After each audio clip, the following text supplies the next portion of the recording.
Selamat datang di channel Pemuja Malam. Jangan lupa like, share, and subscribe ya. Terima kasih.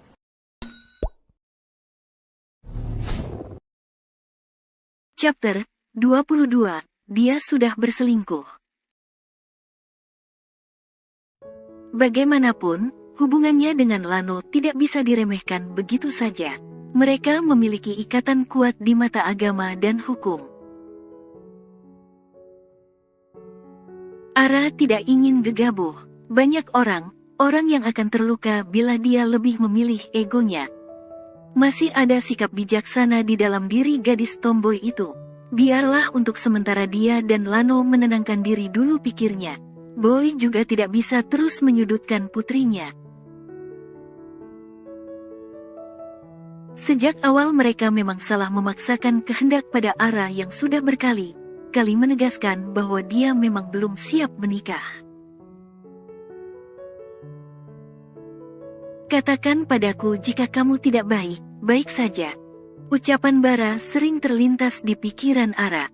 Namun ia sekuat tenaga menepis tawaran Bara. Pria itu terlalu baik untuk menampung masalah rumah tangganya. Dan Ara bukan wanita yang mudah bergantung. Kamu bisa, Ara, apa yang tidak bisa kamu lakukan? Ara beranjak dari tempat tidur yang menjadi saksi kegalauan gadis itu selama 3 hari ini.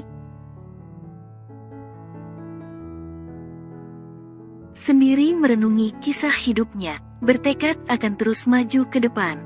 Ara mengganti pakaian rumahnya menjadi pakaian kerja, menguncir tinggi rambut pendeknya, berjalan menapaki tangga perlahan.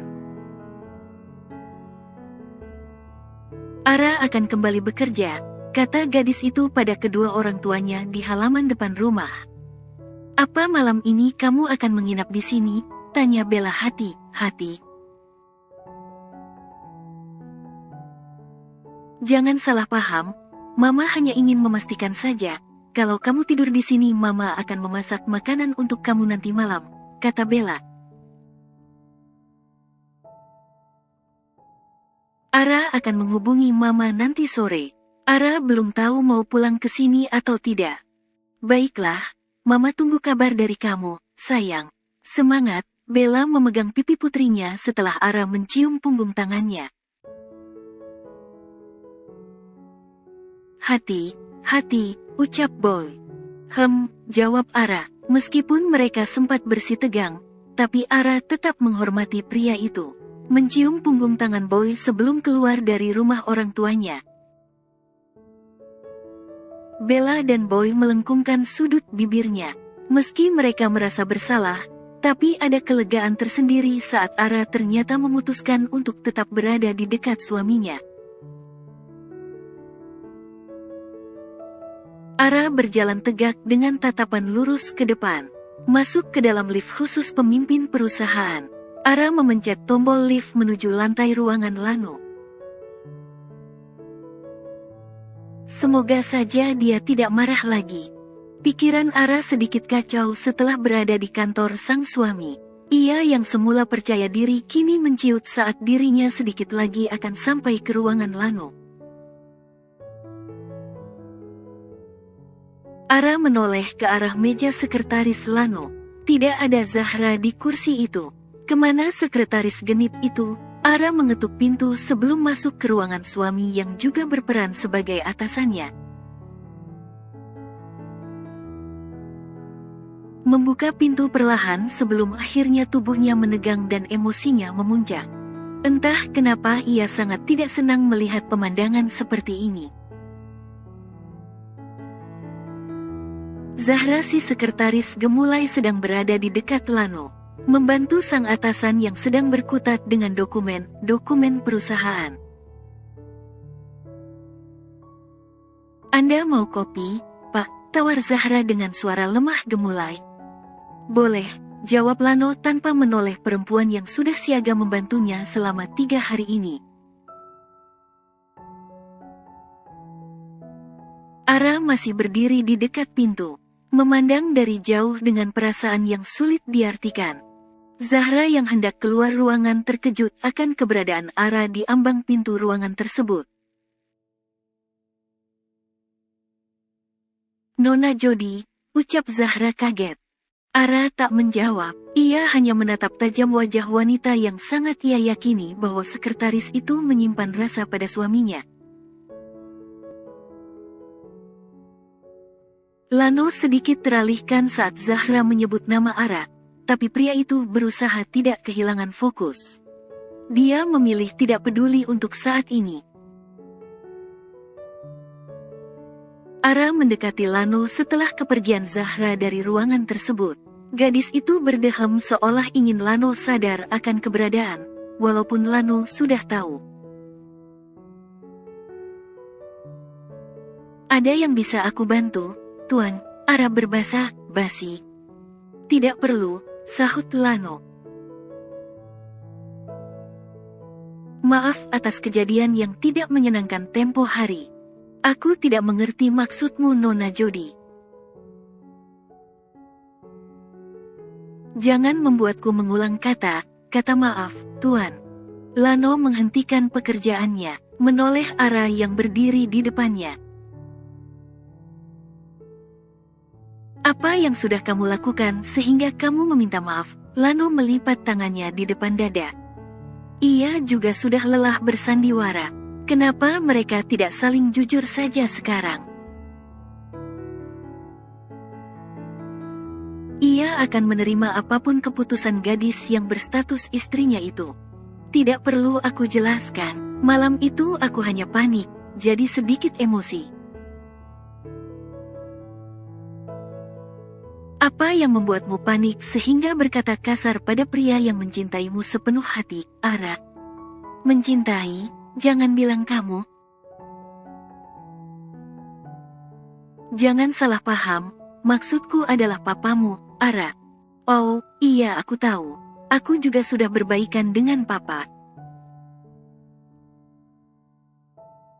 Baguslah, Lano berdiri. Pria tampan itu berjalan ke meja kerjanya, mengunci pintu ruangannya dengan tombol khusus supaya tidak ada yang menguping pembicaraan mereka.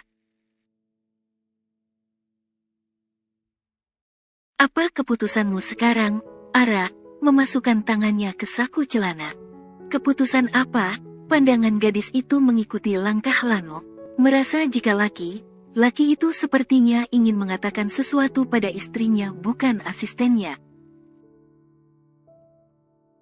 Tentang pernikahan ini, sebaiknya kita harus berbicara serius kali ini. Duduklah, titah Lano.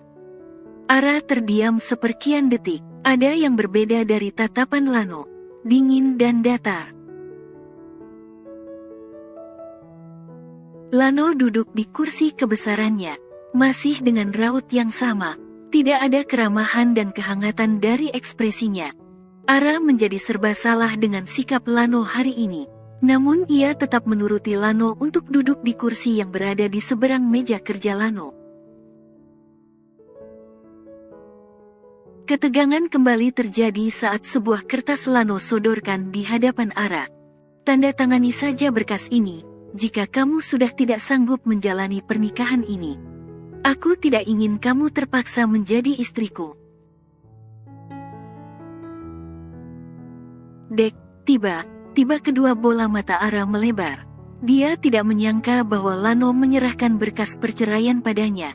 Apa maksud kakak? Ara masih tak percaya Lano bisa melakukan itu padanya. Bukankah ini yang kamu inginkan, kebebasan? Tatapan dingin dan tajam Lano seolah menusuk tepat ke jantung Arabella. Bergetar hebat, bahkan jemari Ara sulit bergerak. Bola mata gadis itu terarah lurus ke berkas putih dengan ketikan rapi dibubuhi stempel yang entah Ara pun kurang paham itu stempel apa. Semua huruf yang diketik rapi tersusun di atas kertas putih itu seakan berkumpul menjadi satu. Bertumpuk dan sulit terbaca, karena penglihatan Ara tiba saja tampak berkunang-kunang. Tenggorokan Ara tercekat, tak tahu apa yang harus ia katakan sekarang. Mungkin seperti ini rasanya diabaikan dan dikhianati oleh orang yang tidak kita sangka akan melakukannya. perih, seperti tersayat pisau. Seharusnya ia senang, tapi kenapa perasaannya malah bertolak belakang dengan keinginannya sebelumnya? Tangan Lano beralih ke telepon di dekat meja setelah meletakkan berkas perceraian di depan Ara.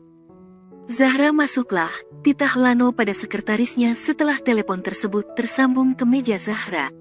Membuka pintu ruangannya kembali setelah tadi sempat mengunci rapat pintu.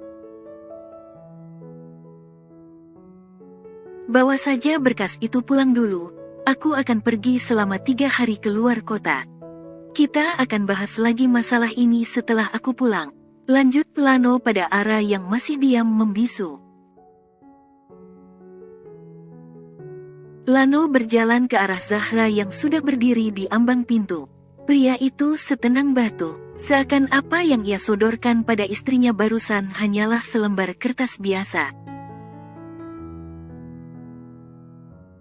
Ini kopi Anda tadi, Pak. Zahra berjalan ke arah sofa, meletakkan segelas kopi di sana, penuh sopan santun, tapi terlihat seperti adegan menggoda di mata Ara. Lano menyesap minuman itu sedikit. Bereskan semua dokumen itu, lalu kita akan pergi keluar kota selama 3 hari. Katanya sembari melirik Zahra dan dokumen berserakan di atas meja. Lirikan Lano pada Zahra pun seolah lirikan spesial. Entah kenapa Ara berpikir bahwa dua manusia dewasa itu memiliki hubungan rahasia yang tersembunyi. Zahra menoleh. Betapa bahagianya hati gadis itu. Pergi keluar kota bersama atasannya, bukankah sangat romantis seorang sekretaris pergi dengan bosnya? Bayangan liar berkeliaran di pikiran Zahra. Adegan dari film, komik dan novel romantis yang ia baca, banyak sekali tokoh bos dan sekretarisnya memiliki cerita romansa. Dan berharap itu terjadi padanya. Makin melebar lubang hidung Zahra, kembang kempis jantungnya memompa, bahkan kelopak bunga mawar seakan berhamburan di sekelilingnya. Harum dan membuat ia melayang. Tanpa sadar gadis itu tersenyum lebar. Baik, Pak, sumringah sambil merapikan berkas di meja. Semakin berapi, api Ara dibuatnya. Ara beranjak dari kursi dengan wajah penuh amarah. Belum sempat ia menenangkan hati yang perih karena berkas perceraian. Kini ia harus dihadapkan dengan wanita genit yang mulai selangkah lebih maju darinya.